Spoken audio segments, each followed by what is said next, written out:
మీ party నేతకి 100 రకాల అభిప్రాయాలు ఉండొచ్చు, ఆయన ఇష్యూస్ వేరే అయి ఉండొచ్చు, కుంభకోణాలు జరిగినాయేమో, రాష్ట్రంలో ఆరోపణలేనేమో ఎవరికి తెలియదు ఈ రోజు దాకా.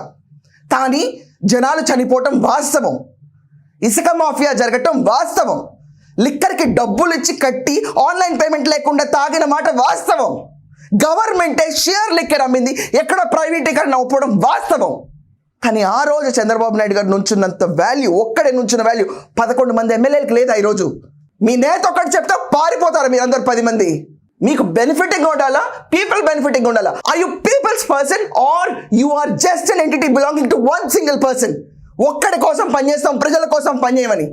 ఐ రిక్వెస్ట్ ప్రతి ఒక్కళ్ళు ఈ కాన్స్టిట్యుయెన్సీస్లో ఉన్న 11 కాన్స్టిట్యుయెన్సీలు అందరూ చలో వచ్చి తీసుకెళ్తావు నువ్వు వెళ్ళకపోతే అని చెప్పి గవర్నమెంట్ పైన ఒత్తిడి, రెసిగ్నేషన్ కోసం, వీళ్ళ పైన ఉన్న కేసులు ఎందుకు స్పీడప్ అవ్వన్నట్టు పైన, అదంతా కాకుండా అసెంబ్లీకి వెళ్ళకపోతే ఆ పర్టికులర్ ఎమ్మెల్యే కాన్స్టిట్యుయెన్సీకి వస్తే ఎలా వస్తాడో చూడాలన్న చైతన్యం జనాలు రావాలి. ఇక్కడి నుంచి గవర్నమెంట్ ఎంత చేస్తుంది?